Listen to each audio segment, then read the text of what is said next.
this started. I want to be respectful of y'all's time. Welcome. Good afternoon to the webinar on the 4 mindset shifts of becoming an influencer. And I know I said good afternoon. I also know that there are people from all over the world watching this, and it may be morning, night, or afternoon to you. I don't know where you're at in that time zone, but I want to say welcome. Whether you're watching live on Facebook, live on the webinar, or catching the recording, thank you for taking the time out of your day to join us. My name is Cory Lee. I'm an entrepreneur. I'm a business builder and a leader developer. I do one-on-one coaching. I do mentoring, leadership training and development, and also do speaking. And I want to say thank you for taking the time out of your day to be here. One of the things I know about time is our most valuable asset, because it's one of the things we'll never get back, right? And anytime we do anything, what we are doing is we are literally trading our life for that activity in that moment. And here's my goal, is because you are trading your life to be here, is to make this a worthy trade of your time. And if I can just give you at least one thing that you can take to apply to yourself, to grow your team, to make a positive influence and a difference in the world around you, then hey, I'm telling you, that is a win in my opinion. So that is the goal for today. And I promise you're not going to want to miss the ending too. I've got something incredible I want to share with you. I'm super excited about that. I've got 2 opportunities, amazing opportunities for your own growth and development that I want to share with you. One's geared primarily towards men, and then the other one's open to the world, and they're great, and I'm excited about sharing it with you. But before that, I really am excited about what I'm going to share with you today, and we're talking about the 4 mindset shifts of an influencer. And these 4 mindset shifts are things that I have experienced in my own life, but also as I've worked with leaders and all kind of fields and settings and varieties of leaders. These are the 4 mindset shifts that we've had to make in order to go from where we were to where we wanted to be. And I think as we get going, I think the first thing that we have to do is define what an influencer actually is, right? Like, what's an influencer? And if you went to my friend Google, and you typed in influencer, you would get 274 million results. 274 million results. And here's the definition that they come up with. I want to read this out to you. An influencer is a person who guides or inspires the actions of others. And I like that. That's pretty good. That's pretty good. But I want to give you my definition of what an influencer is. So as we get going today, we'll all be on the same page. And what an influencer is. An influencer is becoming the type of person that other people willfully follow because of who you are and what you represent. It's a leader. It's the beingness of a leader. It's becoming the type of leader other people willfully follow because of who you are and what you represent.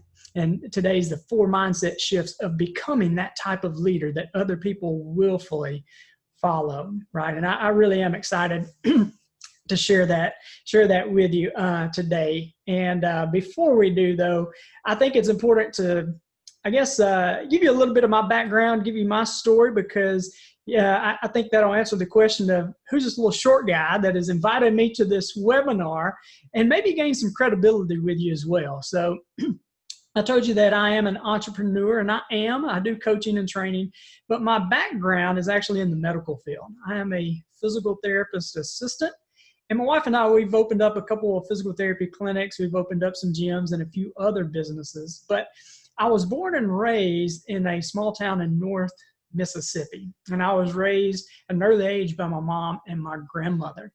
And that was because when I was 3, my dad, he left, and my mom thought she was going to be raising a 3-year-old and a 1-year-old on her own. But she wasn't on her own. She had my grandmother. And I can still hear my grandmother's voice to this day. She would say, these two grandbaby boys of mine, they ain't growing up to be no sissies. They ain't growing up to be no sissies, right? We would be at her house, and she would say, boys, yo, get out here. we'd get up, we'd walk through her house, and we'd go out on her carport. And y'all, she would have her car jacked up with the driver's side tire laid over, and she'd say, pick it up, put it back on. And I'm over there, I'm like 5, I'm trying to lift this tire, and I can't even budge the tire, I'm 5, right? And she would have us in her bathroom with the plunger just hovered over the toilet, trying to, unclog this unclogged toilet. There was nothing wrong with the toilet. But she was living out that old John Wooden quote where he says, when opportunity comes, it's too late to prepare, right? She wanted us to be ready for when the tire was flat. She wanted us to be ready for when that toilet was clogged up. And my mom and my grandmother, they loved us. They did the best they could. But it was really in that environment that I was programmed to believe certain things. I was programmed to believe things about you. And I was programmed to believe things about me and my potential and what I could and could not do. I was programmed to believe that if you lived in this big old house with a swimming pool and a little twirly slide that goes down into the swimming pool, then that meant something about you. And if you lived in that little bitty old rundown shack, then that meant something about you. I was programmed to believe that if you wore those cool new Jordan shoes, then that meant something about you and your character. But if you wore that Walmart brand with a little Velcro across the top, then that meant something about you. I also was programmed to believe if you went to a certain kind of church, that meant something about you. You guys know what I'm talking about? Yeah. Well, I was also programmed with some sayings. Sayings like, you got to be in the right place at the right time. You don't need to take risks because it's better to be safe than it is to be sorry. Yeah. But the saying that really affected me the most was stay humble. Stay humble. And the reason that affected me the most in a negative way was because I had the wrong definition of what humility really was. See, I thought humility was thinking less of myself and downplaying the gifts and the talents and the abilities that God freely gave me. And several months ago, I heard Adrian Rogers, he was teaching on humility. And I don't know if you guys listen to Adrian Rogers or not, but he's got some really great stuff. And one of the things that he was saying, he was teaching on humility. And he said, humility is a form of rebellion. Humility is a form of rebellion. And I was like, yeah, that's interesting. And he said, see, most of us, we've all got these gifts and talents, and most of us think once we let those gifts and talents shine, then that's arrogance. But Adrian Rogers said, no, that's not arrogance. That's awareness. And the moment you step in and you don't bring that forward, the moment you step in and you decide to settle for something less and you decide to hold back, then that's rebellion against the gifts that God has freely given you. And I was like, wow, what a ding, ding, ding moment that was. But I didn't think like that back then because my definition of what humility was my definition of humility was incorrect. And here's what humility really is. Humility isn't thinking less of yourself, but it's thinking of yourself less, right? And I didn't think like that back then. And it really wasn't until I had a teacher in school. She came up to me and she challenged me to do something I had never done before. She challenged me to get outside of my comfort zone. And I see Danny and Charles and Carl and Tanny and Latrice and a couple other people on the call. And, it wasn't anything major or big, but I tell you, this lady, this teacher, she was always on my case. She was always on me trying to get outside of my comfort zone. And that's because she could see something within me that I could not see even within myself. And her title was teacher. Really, she's a leader, because that's exactly what a leader does. They see talent and potential within other people, and they extract that talent and that potential. And what she challenged me to do wasn't anything big or major, Tanny. It was to run a 5K, a small little fun run. But I tell you, at that time, I played high school baseball and football. We did not get up on a Saturday morning for some fun run, right? That didn't make any sense. Playing high school baseball and football, we only ran for punishment. But because I liked my teacher and I respected my teacher, I decided to go do this race. And I can remember doing this race and crossing the finish line. As I crossed that finish line, they put this little finisher's medal around my neck. And this thought just popped into my mind. I just ran 3 miles without stopping. I wonder how much further I can go. I wonder how much further I can go.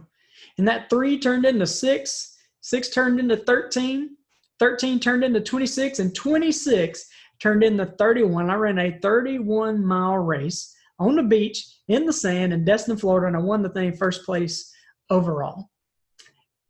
And after that race, this other thought just popped into my head that I just ran further than I thought was even possible.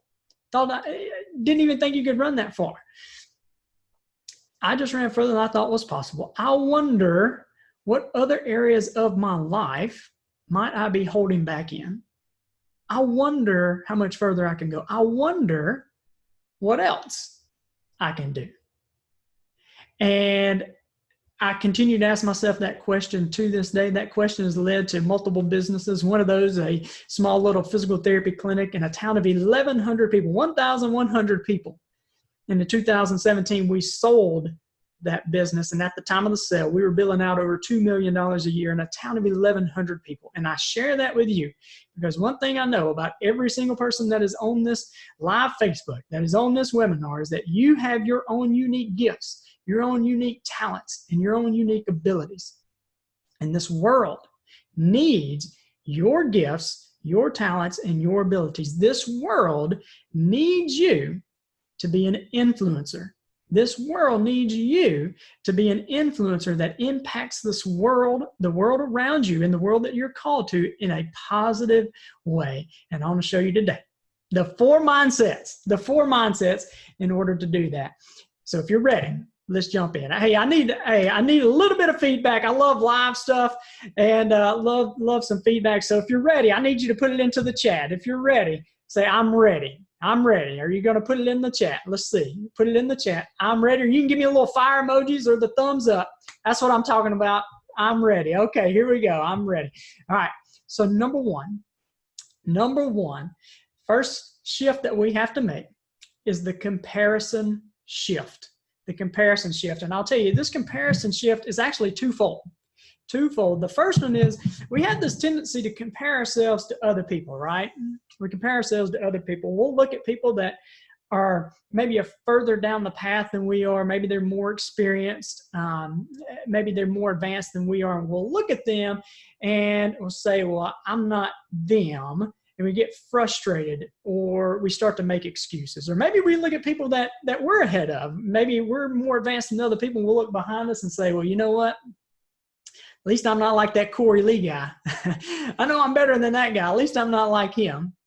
And we get complacent and we get content. And I had a mentor tell me one time, he said, Cory, when you get to heaven, God isn't going to ask you why you weren't more like Mother Teresa.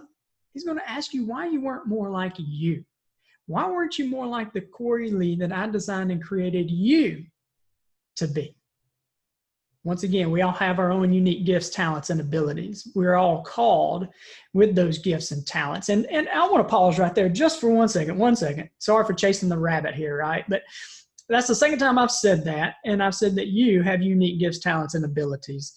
And I think it is very easy to hear something like that or read something like that in a book and kind of nod and nod in agreement and say, I agree with that for somebody else.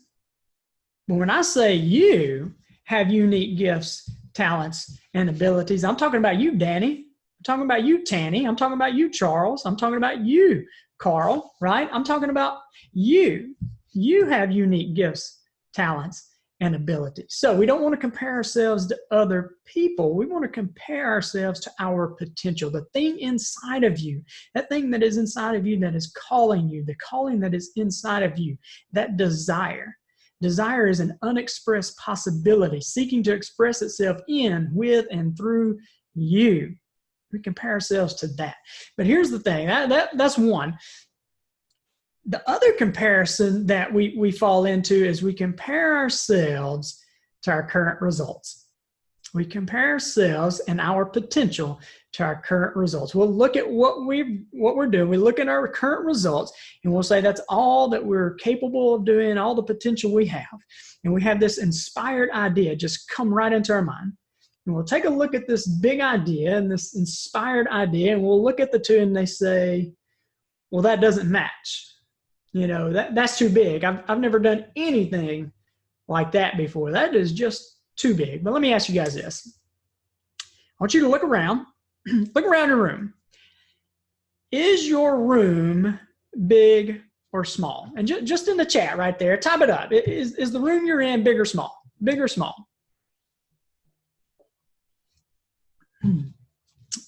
Small, yeah. Big, small. Good. Yeah, good. Well, it depends, right? It depends. The room I'm in right now, if I take this room and I compare it to my bathroom that's downstairs, then this room's kind of big. But if I take this same room and I compare it to the FedEx Forum where, you know, professional sports play, then this room's kind of small, right? The room did not change. The height, the width, the dimensions, none of that changed, but what I compared it to changed. So this room isn't big or small, it just is. And it's the same thing with this inspired idea. It's not big or small, it just is. And when we look at our current results and we say they don't match, they're not going to match. These results are coming from our past performance, and this inspired idea is coming from our future potential. So our first shift is the comparison shift. And here's the shift, my friends. Shift from comparison to calling. Comparison to calling. What I'm trying to say to you is become aware of the things you are interested in. Listen to what other people tell you. You have people around you that say, man, you're good at that. And it just, for you, it's just, well, it's just this, or it's just that. It comes natural. Right? Those things that you find natural and people compliment you on, listen to that. Dig in. Find a good friend or a mentor or a mastermind group or accountability partner or a coach who can come alongside of you to help you, right? So mindset shift number one is the comparison shift. Number two, here we go. Number two, the imagination shift. And y'all, I love some imagination. I love imagination. I love ideas, right? We've got 3 small kids, and if they hear the word idea, they just pop up and say, Daddy loves ideas. And I do, man, I do, because every single thing you see, everything you see first started out as an idea in somebody's mind. The desk that I'm sitting at, the chair I'm sitting in, all started out as an idea in somebody's mind. This webinar started out as just an idea that popped into my mind, right? I can look outside and I can see grass, I can see trees, I can see butterflies and birds and bees, right? All those things started out as an idea in the mind of God. Everything you see started out as an idea. So what's the value of one really good idea? You can't put a price tag on it, right? There's a book I like called Think and Grow Rich. And in the book, the author, Napoleon Hill, he says that man's only limitation within reason lies within the development and the use of their imagination. Man's only limitation within reason lies within the development and the use of his imagination. See, here's the thing. We all have an imagination, and we all use our imagination. Imagination is one of the 6 intellectual faculties that we all have. We all know we've got 5 senses, right? I can see, smell, taste, touch, all that stuff. But we also have 6 intellectual faculties of the mind. And imagination is one of them. And we use our imagination. We can use our imagination to think of worst case scenarios. We can think of all the reasons why and the ways something can't be possible and all the reasons that, or all the ways that something could go wrong. Or we can use our imagination to create plans and to create solutions and to figure out how can the impossible be possible. Several years ago, well, it's probably about two or 3 years ago, I guess now, I was at a physical therapy conference and I was flying back, and this idea just popped right into my mind. And when I got the idea, I was like, whoa, I did the whole, that's too big. I don't know anything about that before. I've never done anything like that before. And the idea was this 3-story mixed use building in downtown Tupelo, Mississippi. And I said, and I don't know anything about commercial development. I don't know anything about commercial real estate. There's probably not even land available in downtown Tupelo, right? But this idea kind of kept coming back. It kept coming back. So I started to toy with the idea. And I said, well, can I do that? Is that something I can do? Then finally, I put a how in front of the can I. How can I? See, how can I triggers the creative use of our imagination. How can I comes up with solutions. How can I says, I know at least one thing that I can do. And as I take that step, the next step is revealed. And as I take that step, the next 2 or 3 are revealed. And I can tell you that since then, I've said, how can we do that? And we've got the option on the land. We've got plans and architectural designs. And now we're looking for financial partners, and it's in progress, right? And if you ever doubt your ability to bring your inspired idea forward, what I want you to do is go out at night, and I want you to look up. I want you to look up at the moon. There are footprints on the moon. There are footprints on the moon. That's when I saw this painting right here. I was like, oh, I've got to get that, right? There are footprints on the moon. And I don't know about you, but the goals that I'm trying to pursue can't be as difficult to figure out as trying to put a man on the moon. So here's the shift. The shift is in the use of our imagination, how you use it. Recognize that you use it. It's in the how you use your imagination. My mindset shift number 3 is, I laugh at this one. I wrote this one, the how long will it take shift. The how long will it take shift. I could have called this a bunch of different things, and actually I did. But when I was preparing for this and I was writing it up, my wife and I were going on a trip with our kids. And if you've ever been on a trip with kids, you're going to get the question of, are we there yet? How much longer is this going to be? How much longer will this take, right? So I named this the how long will it take shift. How long will it take shift? And I heard a story by John Maxwell one time. I don't know if you guys have ever heard of John Maxwell, but he's a world-renowned leadership expert, written more on the subject of leadership than anybody else. And he was saying when he was younger, he had heard that if you would just spend 5 years on any one subject, then after 5 years, you would be an expert in that subject. You would be a subject matter expert. So he started that. He said, I'm gonna go into leadership is going to be my thing. So he spent 5 years, and as he got going, he would often ask, how long will this take? How much further? How long will this take? Finally, he shifted from how long will this take to how far can I go? My friends, this shift is the persistence shift. Persistence. Napoleon Hill, again, in Think and Grow Rich, he says the lack of persistence is a weakness. It's a weakness that is common to the majority of people. And most people, what they'll do is they'll quit at the first sign of opposition. But there's a few who carry on despite all opposition. And here's a real world example of this. So I do coaching and training. And one of the first things that we do if I'm working with someone in an ongoing way is obviously we want to set goals, right? We want to know where we're going. And here's what most people do in goal setting. And I'll give you just a financial example of this because it makes the example easy to understand. So let's say my goal this year is I want to have $1 million in revenue this year. And that's my goal. My goal is $1 million in revenue.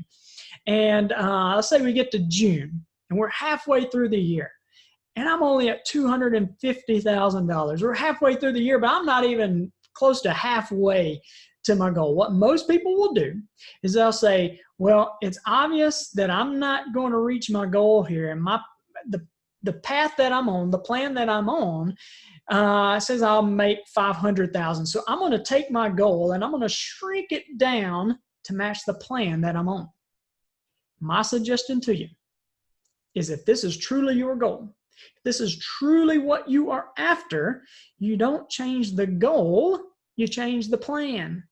It's obvious the plan isn't working, right? If you get to June and you're only at 250, it's obvious the plan isn't working. You take the plan and you chunk it out the window, right? Find you a new plan.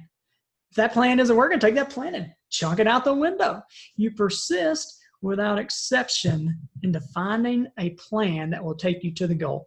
I want to sum this up right here. I want to sum this shift up by reading you just an excerpt from one of my favorite books, The Traveler's Gift by Andy Andrews. And this is what he talks about on persistence, okay? He says, I will persist without exception. I will continue despite exhaustion. I acknowledge that most people quit. Most people quit when exhaustion sets in. But I, and you guys, you people on this call, are not most people. Average people accept exhaustion. They accept exhaustion as a matter of course, and I do not. Average people compare themselves with other people. That's why they are average. I compare myself to my potential, and I am not average. I see exhaustion as a precursor to victory. By persisting without exception, my outcome is assured. I will persist without exception. I focus on results. An athlete does not enjoy the pain of training, but he enjoys the results of the training. In Jeremiah, my Creator declares that I have plans to prosper you, plans to give you a hope and a future. From this day forward, I will stake a claim on my future. I will continue despite all exhaustion. Here's the shift, my friends, and it's one word: until. The shift is until. Right? Number 4, here we go. The growth shift. The growth shift. And man, I love this one too. This one is really good stuff. Growth is I'll tell you this, growth is the only guarantee that tomorrow will be better. Most of us think that growth is automatic, but growth is not automatic. I know when we were younger, when we were young kids, we automatically grew stronger, we grew wiser, and some of you guys grew taller. I got left behind on that, I guess. But as we become adults, we carry that mindset into our adulthood, and growth is not automatic. It's something we have to be intentional about, and we have to intentionally place ourselves in environments for our growth and development.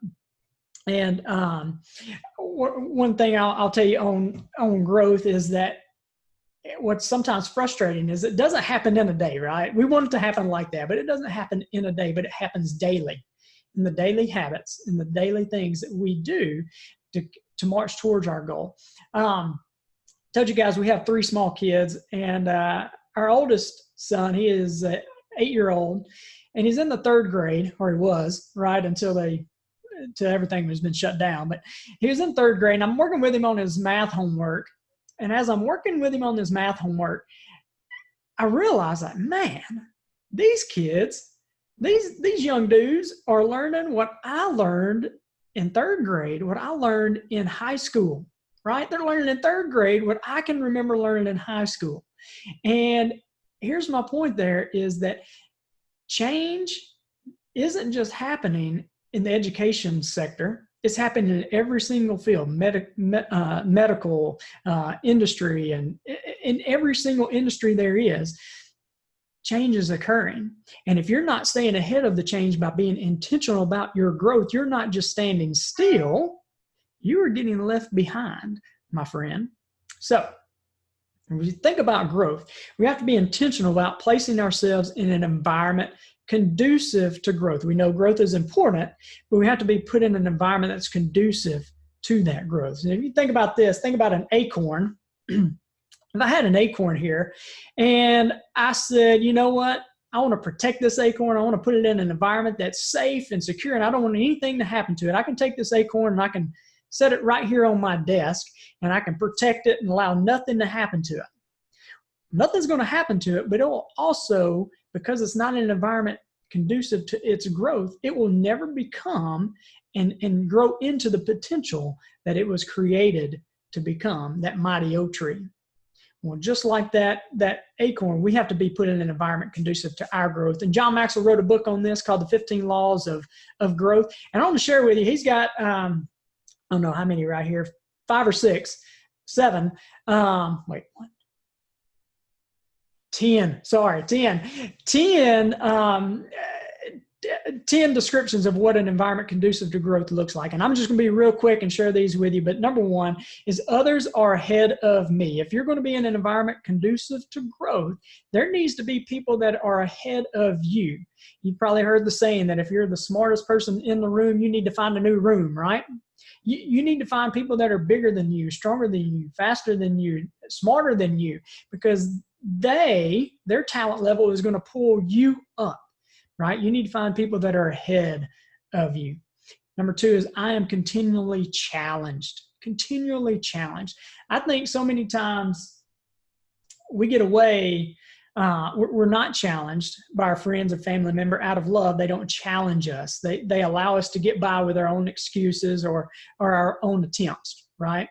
And I shared a video, I think on social media yesterday, where I was at a training and 2 guys leading the training, he said something that friends don't allow other friends to get away with shallow answers. And I love that. That is challenging each other to not accept the shallow answers, right? So other people, I'm being challenged. Number 3 is my focus is forward, right? The past is the past. I can't go back and change that. I can learn from it, but my focus is forward. I'm moving forward. Number 4 is the atmosphere is affirming. Atmosphere is affirming.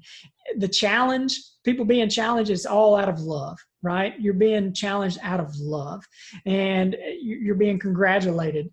I don't know about you guys, but there's a lot of negative Nancy's out there.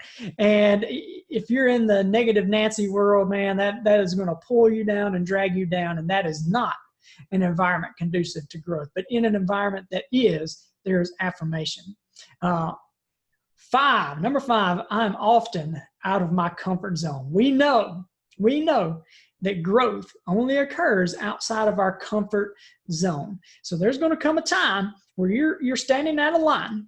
It's an invisible line, and you've got a choice. Am I going to step across the line into the unknown, or am I going to retreat back into what I know? See, the comfort zone isn't really comfortable. It's just familiar. It's what we know. Right? So if I'm going to grow, I need to be intentional about putting myself in situations that are outside of my comfort zone. The next one is I wake up excited, right? You wake up excited. There's no fuddy-duddies in an environment conducive to growth, right? You're excited about what you're doing, what God is doing through you, and the impact that you're making. The next one is failure is not my enemy. Failure is not my enemy. We all know, if you look back at your life, your greatest lessons probably come through the failures that you experienced, or what we considered failure at the time. And I'll tell you this, one other thing on failure is, people tell you that experience is the best teacher. Experience is a good teacher, but it's only a good teacher if you evaluate the experience. The failure that you experience, evaluate that. Dig the nuggets out of. There are lessons in there. There's gold in there, but you got to dig, right? Evaluate the experience. The next one, others are growing. So you're not the only one growing. Other people are growing along with you. The next one is people desire change. Change is constant. It's the only constant there is. And people desire change because they know there's progress there. The last one is growth is modeled and expected. Growth is modeled and expected. And I want to share, that kind of leads me into what I wanted to share with you guys. We have been really intentional about creating an environment that is conducive to this growth for men in particular. Creating an environment that is conducive to your growth and your development. And we call it legacy builders. Legacy builders. And let me just ask you this. For you, what would it look like and what would it be like if you had a trusted board of advisors made up of 10 other men that you met with on a consistent basis? Men who, just like you, are driven to lead a life of significance and also desire to make a significant impact on the world around you. I mean, you think about that. Just think about that. How much further could you go with the combined wisdom and experience and their support and their accountability? Just how far could you go? And that's what we've created with Legacy Builders. I'm going to be sending this out to you as a link for those that are interested in this. But Legacy Builders is a one-of-a-kind mastermind group where we meet with other men who are dedicated to their own growth and development in 5 key areas. They're dedicated to their growth, but also your growth, helping each other in 5 key areas: leadership, faith, family, fitness, and finances. And I've looked for groups like this before. I've researched groups like this before. And if you go on and you look, you'll find similar mastermind groups like this, $15,000, $20,000, $30,000 just to be a member of groups like this. And I guarantee you, if you ask the person that spent $30,000 what the return was like, and was it a worthy investment, I guarantee you they'll give you a resounding yes. Our group, the Legacy Builders, we only $500 per month is what we're doing, $500 per month. And actually what we're doing is we're launching in June. We're launching next week. And we're doing a founding member launch. Founding member launch. For those that want to join us in June for the founding members, you're actually going to get lifetime membership for the member however long. There is no contract or anything like that. It's month to month, but for the lifetime of your membership, it's going to be only $250. And I guarantee it's going to be life-changing. And I kind of back that up too. There will be a money-back guarantee if you commit to 3 months and playing full out for 3 months. And after 3 months, it's not what you're expecting, refund your total membership. So, man, you're going to want to take a look at this. Women on the call, on live, you want your spouse, you want your male friends to know about this. This is going to be an incredible opportunity for growth. I will say this, that this is by application only, right? So there is an application process. Once they apply, me and you'll have a conversation. And to that, it's really to keep the integrity of the group and to see if it's a good fit both ways, right? So I want you to know about that. I will be sending that out in the email to you. Just simply click to apply, share it with a friend that you know that may be committed to their own growth and development. And the last thing that I want to share with you guys, we talked about John Maxwell a lot. Well, John Maxwell is a world-renowned leadership expert, again, written more on the subject of leadership than anybody else. And he develops leaders. But here's what John has done now. John doesn't only develop leaders, he's getting called by countries to come in and transform their countries, right? Like governments are calling him in to totally transform countries. So he's the real deal. And John, he's got a course online called Developing the Leader Within You. Developing the Leader Within You. And this is put out by the John Maxwell Company. If you go on their website, I think they typically do this for like $400 or $500, something like that. But what he has allowed us to do as a John Maxwell team coach is to offer this to the people we know for only $199. So it's pretty awesome. And what you get is you get 10 lessons on leadership and personal growth that is led by John himself. And then after that, there are 10 other lessons and 10 other teachings on how to actually apply what he's talking about. So I want to offer those to you, let you be aware of those. You will be getting a link to that. Feel free to take a look around. Also, you've got my email. If you have any questions, I would love to talk to you about that. And guys, hey, I truly hope this has added value to you. I hope that you have at least one thing that you can take away to apply to grow yourself. And one last thing, I would love to hear your feedback. I want you to think about at least one thing, one takeaway that you have. What is one takeaway that you have? And just type it in the chat right there. I'd love to hear that. Otherwise, guys, I appreciate your time. I hope you have a great day. Share with me your comments. Share with me at least one takeaway. Hope you guys have a great day, and God bless. Thank you, guys.